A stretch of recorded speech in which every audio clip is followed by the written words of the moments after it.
ഒരു കിലോ അതിൻ്റെ ഹാർഡ്വുഡിന് അതിൻ്റെ കാതലിന് കേരള ഗവൺമെൻറ് ഏകദേശം 25,000 രൂപയോളം മിനിമം കൊടുക്കുന്നുണ്ട്. അതിനപ്പുറം ഗ്രേഡ് അനുസരിച്ച് അതിൻ്റെ ക്വാളിറ്റി അനുസരിച്ച് കൂടുതൽ കൊടുക്കുന്നുണ്ട്.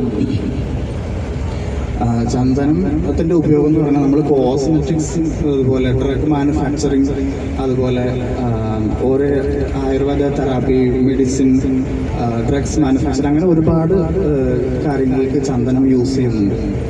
ഇന്റർനാഷണൽ മാർക്കറ്റിൽ പ്രതിവർഷം 8,000-ഓളം ടൺ ചന്ദനത്തിൻ്റെ റിക്വയർമെൻറ്റ് ആവശ്യകതയുണ്ട്. നമ്മുടെ കേരളത്തിൽ ചന്ദനം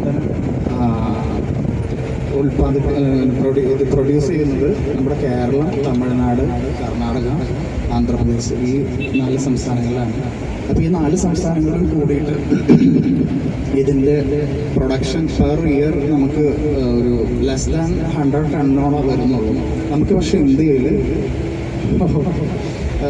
പ്രതിവർഷം ഇന്ത്യക്ക് തന്നെ നമുക്ക് ഒരു 2,000 ടണ്ണിൻ്റെ റിക്വയർമെൻറ്റ് ആവശ്യമുണ്ട്. അപ്പം അവിടെയാണ് നമ്മുടെ ഈ പ്രൊജക്റ്റിൻ്റെ ഒരു സാധ്യത എന്ന് പറയുന്നത്.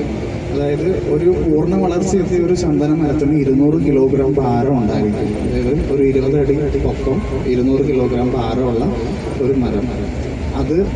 അതിൻ്റെ ഇല ഒഴികെ ബാക്കി എല്ലാ പാർട്സും പല രീതിയിൽ വിവിധ ഉദ്ദേശങ്ങൾക്ക്, മരുന്നായിട്ടും ഔഷധ നിർമ്മാണത്തിനും കോസ്മെറ്റിക്സിനും അതിനൊക്കെ ഉപയോഗിക്കാൻ പറ്റുന്നതാണ്. അത് നമ്മൾ സമൂലം എന്ന് പറയുന്നത് വേരും വില ഒഴികെ എല്ലാ അതിൻ്റെ അറക്കപ്പൊടി വരെ നമുക്ക് ഉപയോഗിക്കാൻ പറ്റും. ഇന്ത്യയിലെ ഏറ്റവും വിലപിടിപ്പുള്ള മരമാണ് ചന്ദനമരം. ലോകത്തിൽ അതെടുക്കുകയാണെങ്കിൽ അത് ആഫ്രിക്കൻ ബ്ലാക്ക് വുഡ് എന്ന് പറയും. അതിൻ്റെ 1 കിലോ ഹാർഡ് വുഡിന് 8 ലക്ഷമാണ് അതിൻ്റെ വാല്യൂ വരുന്നത്. ഇന്ത്യയിലെ ഏറ്റവും വിലപിടിപ്പുള്ള മരമാണ് ചന്ദനമരം.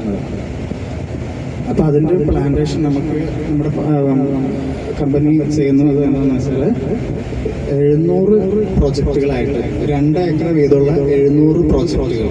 അപ്പോൾ 2x700 എന്ന് പറയുമ്പോൾ 1,400.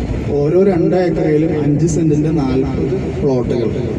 അങ്ങനെയാണ് അത് വിഭാവനം ചെയ്തത്. ഈ ഓരോ പ്ലോട്ടിലേക്കും വഴിയുണ്ടാവും. അത് ബാങ്ക് ക്ലിയറൻസ് ലഭിച്ച, പഞ്ചായത്ത് റോഡ് ആക്സസ് ഉള്ള, അല്ലെങ്കിൽ മുനിസിപ്പാലിറ്റി റോഡ് ആക്സസ് ഉള്ള, ഇലക്ട്രിഫിക്കേഷൻ ഉള്ള, ബാങ്ക് ക്ലിയറൻസ് ലഭിച്ച, നമുക്ക് പുരയിടമാക്കാൻ യോഗ്യമായിട്ടുള്ള ഭൂമിയാണ്.